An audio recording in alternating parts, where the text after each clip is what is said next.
Alright? Is it recording? Hi, Mrs. Seaton. So, Matt here and Cedric, and we're here to talk about Touching the Void. It's our book for Break for Books, and it's by Joe Simpson. Now, we're going to start off with the questions. What was the writer's purpose in writing the book? So, I thought it was kind of like a moral purpose because it's the whole fact that he's so close to his friend and he cuts the rope. He leaves his friend to die off a cliff, off the Ciula Grande, something like that, right? yeah. It's a big mountain and it's cold, it's freezing, and he has to make a life or death situation. Joe and Simon have to climb a mountain, and who is it? Simon? Which one? Simon gets crippled, something like Simon that. is the one who, he gets Simon cut. gets crippled. His leg breaks. He gets crippled, okay? And like he cannot climb anymore. But it's so freezing and there's so much strong winds that Joe can't hear his friend, saying, "Hey, I'm alive. Hey, I'm still here." So, what Joe does, cuts the rope and then Simon He falls. falls hundreds of feet into the ground, and Joe thinks, okay, his best friend and climbing partner is dead now. Oh well, he has to get back down and try and live because they're stuck in a storm.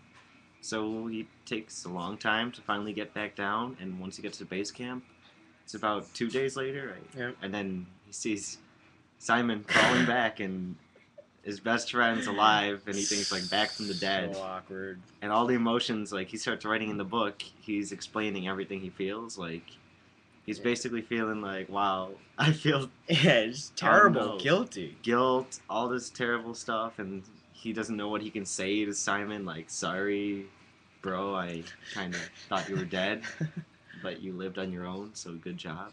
But Yeah, and like that was what we thought the purpose was. It's like from a moral standing to be able to just let your friend die. yeah, Or like, well, would you cut the rope yeah, would you cut and the rope? kill him? But it wasn't Alright. completely his fault, to be Yeah, fair. because either they could both die or just one dies, the other one lives. I mean, But yeah, was it our purpose in reading it? Well, I mean, when you hear about it, I mean, two friends climb a mountain. One cuts the rope, thinks the friend dies, comes back, friend's alive. It's kind of like it's like, what would you do in that situation? You're thinking, oh, I'd do the right thing. I wouldn't let Matt die. But yeah, but I mean, who if you really think about it, knows? you don't know if I'm alive or not, so might as well just drop a dead body. Who knows? Well, we thought like urgency or importance to like teens today, like teens' lives How today. far would you go for your friends? Basically, yeah, like today there are some people that'll be like, oh, I'll do anything for friends. Oh, I'd like die for my friends. But really, it comes down to like, would you really like die with your friends? Like, how far would you go to help your friends? I mean, there's tons of things, like, not just actual life or death, Yeah. but would you defend them and sacrifice your reputation, even, or anything to go like with that? Where, what would you do for your friends, and how far would you go? Would you put yourself in too much danger? Like, give up your reputation and do something stupid for them or defend them? Like, especially in Lombard South against bullies. Apparently that's a problem. Bullying's a problem. Don't be a bystander. Whatever.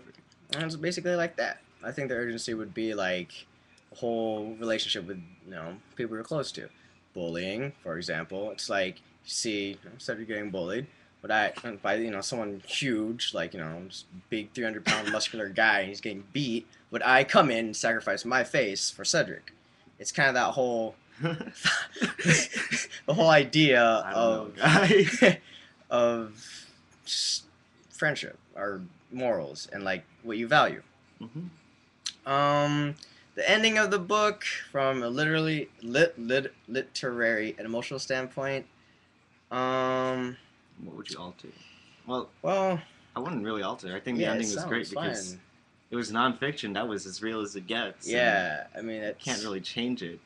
That's what he did. And yeah, it's not like Simon died, came back to life. No, he survived a few hundred feet fall in the cold for 2 days. survived 2 days with nothing else, just crawling back with a broken leg. Exactly. No food, no warmth, no shelter. Crawling, and he's broken. I mean, it's fine. I wouldn't change it really because like it kind of like gets like the essence of like what like a person would do, like a human would do. Like Simon, he fell. Some people would just be like, all right, I'm dead. he pushed through, and he was just like, all right, I'm gonna get to camp, and I'm gonna save myself. But like here, a different version of the question I was thinking about, like, what would you change if you were the author? Would you change the way that he wrote it? Like, I was thinking that the way he wrote it, he had like all the emotions and everything. He can remember all of them. I don't know if it was exactly true or if he's just trying to make it like nice for a book, because it was pretty amazing that it was real. But then you're reading it like, oh, he was thinking this at the time, and I'm like, wait, how do you remember all of this? But maybe in that situation you could remember it all. But the way you described it, it actually felt like a real book or novel. Yeah. Well, I'm pretty sure. I mean, like, yeah, a heavy situation like that, you're gonna remember everything. It's not something you're just gonna forget. Yeah. What did we learn from? Nah, No. no, we learned.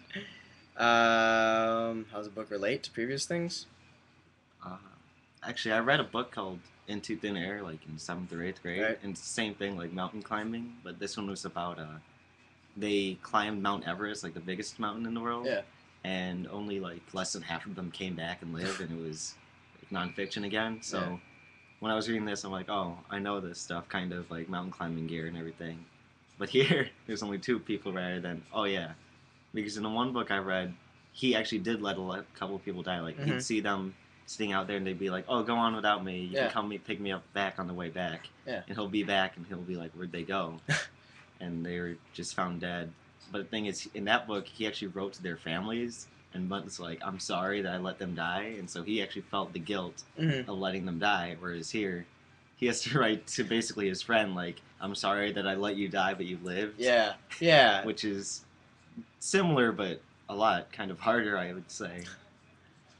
I was watching Resident Evil, and so what happened was like the infection got out, and now you have a group of people that are infected turning into zombies, right?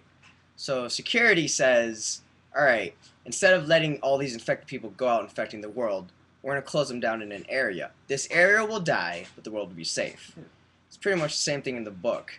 One person will die, but the other person will be safe instead of killing them both. I mean, like, that's pretty much Yeah, like the same measure thing, what your you know? values are. It's Yeah, pretty you much know? a moral, everything. Or it's like wanted, kill one, save 1,000. You Yeah. know, like that. Basically, it's like, you know, it's the whole idea of just saving, or logically, you know. We can connect this to many things Yeah, now. so there's just a lot of things connect this to. What else? Best aspect, do you agree with book by critics? I'm just talking about the book now. Okay. Talk about the book. Yeah, we got the questions. All right. So, let's see. I thought it was interesting how like it like at the beginning of the book it started out it like described their experiences together to show how close they were, and towards like you know the climax where like when the rope is cut, it kind of shows like the whole emotion and like you know the whole like I killed my best friend. Yeah. I've just It killed my was best really friend. bad. And he wrote about it too. Like all of it, you could see it in his writing. Yeah, it's He really showed every emotion that he memorized, and it was crazy. But I guess yeah, in the beginning of the book, that's where it was most shown. Like all the adventures he went through, and like the side Yeah. things, and one little side character that was just with them, and like oh I'm yeah. gonna go with you, and let's see how it is. One random guy who was just like with them. He didn't even climb with them. Yeah, he didn't Just stay climb. He back. was just like, I want to see what it's like on a mountain, but just on a mountain. Not Yeah, actually not climbing. climbing. A mountain. Yeah, I mean like. Whatever. Weird, random. I think that like you know to be able to like do like something as dangerous, you know, you'd have to be like, really close to that person, you could trust them. You know what I mean? Oh yeah. That much, because like it's climbing up, no like you know no backup, you can't hear anything. You know, it's like you just trust the person knows what they're doing. You just kind of like trust that person He completely. showed his trust in the beginning when he was not in the beginning. It was like somewhere in the middle where he wrote of a past adventure with the same guy, like Yeah. Simon and Joe, and they were like laying on the mountain, like resting, and then all of a sudden the glacier or whatever broke off, and they were falling. And the only thing that they were like holding on to was like a rope against their body, and they were pretty sure the rope would give out. So they were sitting there laying, or what was it, just hanging there for 4 hours, Yeah. or it might have been 12 hours. Mhm. And they had to wait and just scream and scream for rescue until it finally came. And they're like, that's when we thought we would first die, but then we wanted to keep going. And so they keep mountain climbing, even though they almost died right there, and they should have died, but Yeah. they got lucky. So yeah, they trust each other, and they're also kind of dumb because they want to do that. Oh yeah. Whatever they like, want to do. That's kinda their thrill. like free climbing, free mountain, rock climbing. You know what I mean? Like that's dangerous too. Oh yeah. But I mean, like, this book was actually pretty interesting because like you get was it the movie too?